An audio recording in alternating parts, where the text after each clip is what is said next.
Hello friends, देखें आज का टॉपिक है वर्णांधता डाल्टोनिज्म।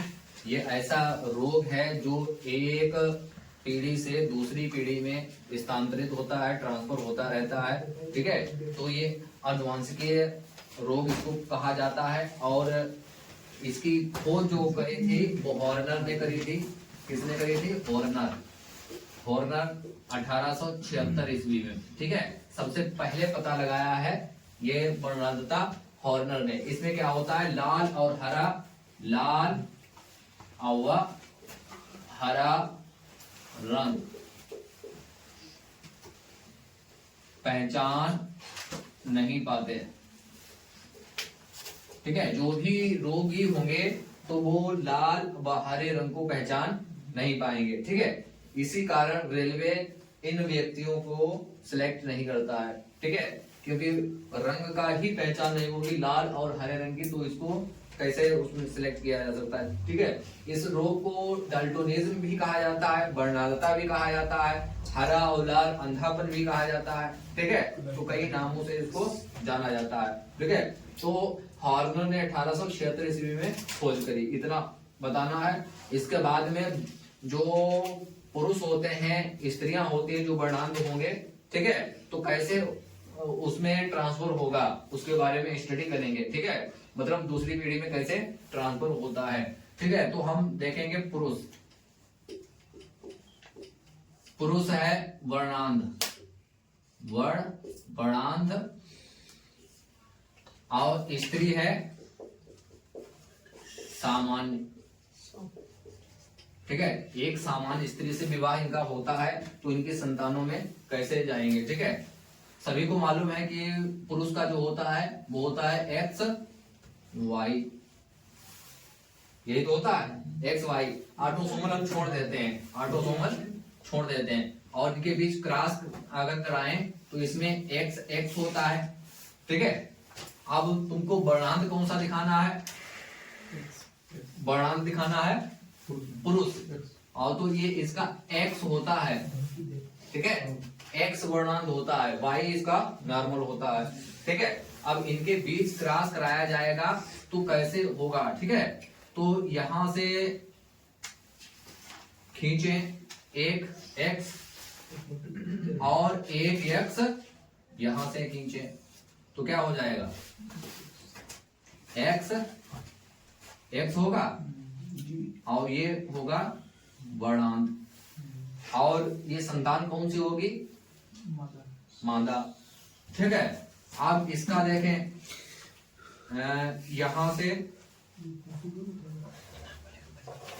इसका देखें, ये हो गया वाई और ये हो गया एक्स, तो हो जाएगा एक्स वाई। तो एक्स वाई तो ये सामान्य है। ठीक है, सामान्य ही तो है। फिर उसके बाद में इधर वाला देखें, यहां से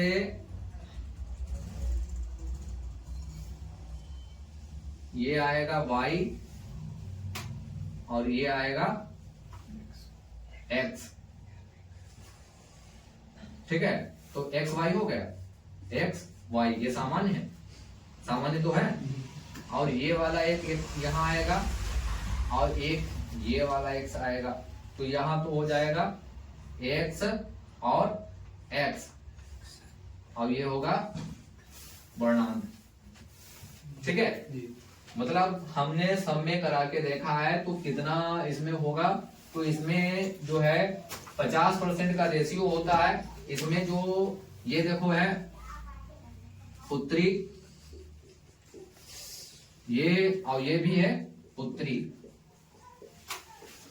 ये है पुत्र और ये भी है पुत्र।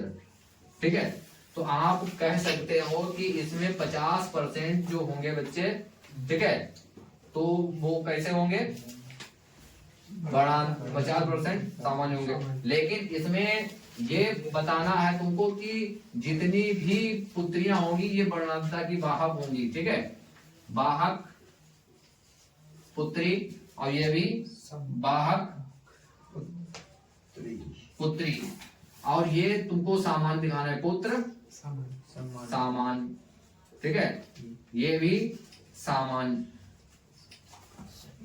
ठीक है, इतना समझ में आया। यहां से क्या करना है, जो अगर उसमें परीक्षा में पूछा कि यदि वर्णांध पुरुष की शादी एक सामान्य स्त्री से कराई जाती है तो उनकी संतानों में क्या कौन से वर्णांध होंगे, पुत्र होंगे या पुत्री होगी। ठीक है, क्योंकि सभी को मालूम है कि एक्स ही होता है, एक्स क्रोमोसोम जो होता है वो होता है बाहर, तो इसका वाई जो होगा सामान्य होगा। ठीक है, वाई जो होगा वो सामान्य होगा। अब जाहिर सी बात है कि जब इसका चाहे जो एक एक्स मिल जाए वो तो नॉर्मल है, तो वाई ये जाएगा तो पुत्र को प्राप्त होगा पिता से वाई। ठीक है, इसलिए वो जो है सामान्य रह जाएंगे, तो उन पर कोई प्रभाव नहीं पड़ेगा।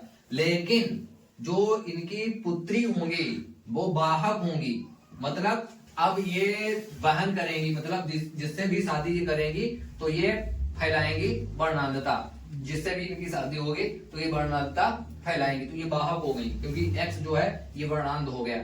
ठीक है, अब दूसरी कंडीशन, इसमें हमने कहा था पुरुष वर्णांध है, अब दूसरी कंडीशन में ये कंडीशन फर्स्ट है। ठीक है, कंडीशन फर्स्ट, और दूसरी कंडीशन में क्या होगा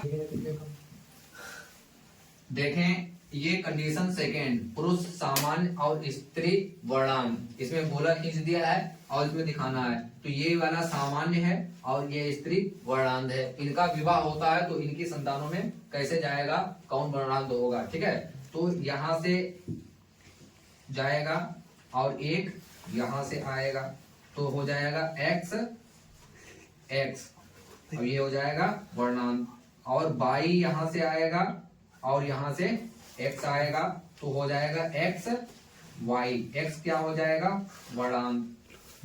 अब यहां से इसका होगा एक्स और इसका होगा, तो ये हो जाएगा एक्स एक्स एक्स, ये सामान्य होंगे, और फिर यहां से आएगा और इसका होगा तो हो जाएगा एक्स वाई, एक्स और वाई। तो इसमें जो होगा, इसमें 50% सामान्य होंगे और 50% ठीक है वर्णांध होंगे।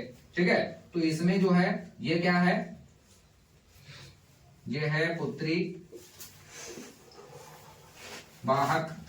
ठीक है, वाहक पुत्री, और ये है वाहक पुत्र, और ये है सामान्य पुत्री, और ये है सामान्य पुत्र। ठीक है, अब यहां से कॉन्सेप्ट पूरा समझ लें। ठीक है, यहां से इसका खींचेंगे तो इसमें आ रहा है इसका वर्णांध। ठीक है, तो इसमें 50% जो है पुत्रियां वाहक होंगी और 50% पुत्र सामान्य होंगे और 50% वाहक होंगे। ठीक है, तो यहां से लिख सकते हैं कि 50% पुत्र सामान्य व 50% वर्णांध वर्णांध। ठीक है, फिर 50% पुत्रियां सामान्य व 50% पुत्रियां वाहक। ठीक है, इसमें जो है 50% का रेशियो रहेगा, 50% जो है पुत्रियां सामान्य रहेगी और 50% पुत्रियां ये वाहक रहेंगी। ठीक है, इनकी अब शादी होगी तो फिर ये वर्णांधता फैलाएंगी। ठीक है, तो ये पूरा कॉन्सेप्ट है। इसमें दो ही बस है, या तो पुरुष वर्णांध होगा या फिर स्त्री वर्णांध होगी।